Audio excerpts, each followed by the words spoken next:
victims of the plane crash. I don't want to comment on that. Do you have a plan? Have you spoken to families of the victims of the plane crash? I don't want to comment on that. Do you have a plan to go visit the site or meet with any of the I have a plan responders? to visit, not the site, because what did you tell me? What's the site? The water? Or to meet with the first responders down there? I don't have a plan to do that, but I will be meeting with some people that were very badly hurt with their family member, obviously, but I'll be meeting with some of the families, yeah. President Trump yesterday with that flippant response to reporters saying, what do you want me to do? Go swimming? To go to the site of that tragedy over the Potomac River yesterday, and saying he's going to meet with people who are very badly hurt. Sadly, there are no people who are very badly hurt. They're all presumed dead this morning. Earlier in the day, Trump appeared in the White House briefing room where he suggested diversity programs put in place by the Biden and Obama administrations somehow caused Wednesday night's tragedy.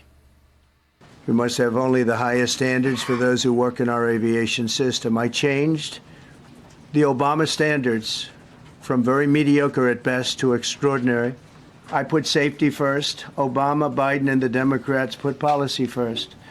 And they put politics at a level that nobody's ever seen. They put a big push to put diversity into the FAA's program. The FAA is actively recruiting workers who suffer severe intellectual disabilities, psychiatric problems, and other mental and physical conditions under a diversity and inclusion hiring initiative spelled out on the agency's website. Can you imagine? They actually came out with a directive, too white.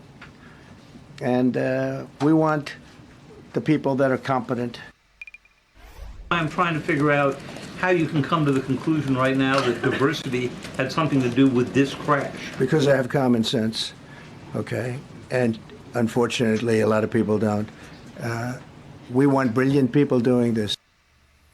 So again, the president going to the briefing room yesterday as they were still pulling the bodies out of the Potomac, suggesting it was DEI that caused this disaster. The president citing diversity standards imposed by previous administrations. The Washington Post is fact-checking the president's claims this morning. The paper reporting the Obama administration in 2013 instituted a new hiring system for air traffic controllers that introduced a biographical questionnaire to attract minorities underrepresented in the controller corps.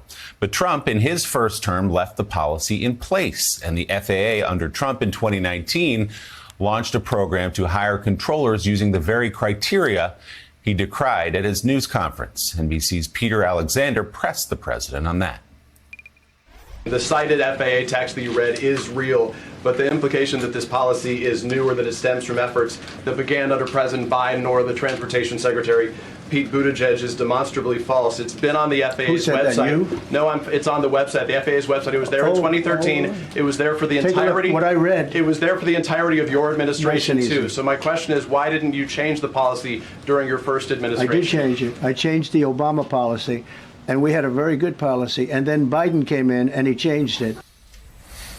He did not change the policy again. And Jonathan Lemire, the fact that we're even having this conversation, this semantic argument over who put the policy in place as some kind of suggestion that it is what led to a helicopter flying into a passenger jet, killing 67 people without any evidence. Why are we even talking about that to begin with? But you wrote about this for The Atlantic yesterday about the president behaving like he's still running a campaign, or that he's a businessman sitting at Mar-a-Lago lobbing conspiracy theories and attacks on opponents. What did you see in that briefing room yesterday, John? Yeah, I was in the room when the president addressed the press there. The briefing, something he wanted to do, didn't defer to any of his officials. He himself wanted the spotlight, wanted the microphone, wanted the cameras, White House officials told me. Yes, this is yet another moment here. First of all, where fact-checking is really important. And good job by Peter, our colleague Peter Alexander. Good work there by the Washington Post. It is worth reiterating. This is, again, the first policies. The diversity initiatives were put in place by President Obama.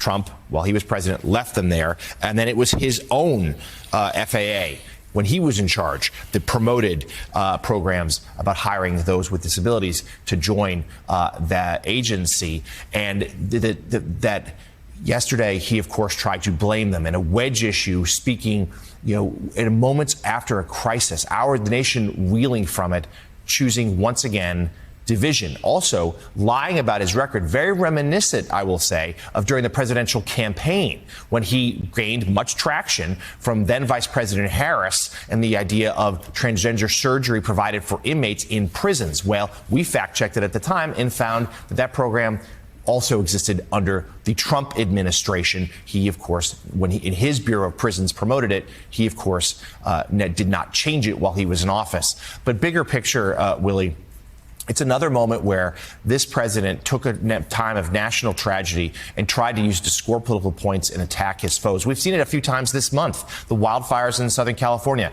he blamed that on Democratic politicians. Before he was sworn in, the terror attack in New Orleans on New Year's Day, he blamed that on the border when it turned out, of course, it was a U.S. citizen in Texas who carried out the attacks. His instinct is never to bring people together, but even in some stunning fashion, try to blame others and point fingers when, of course, as president, the ultimate responsibility should be lying with him.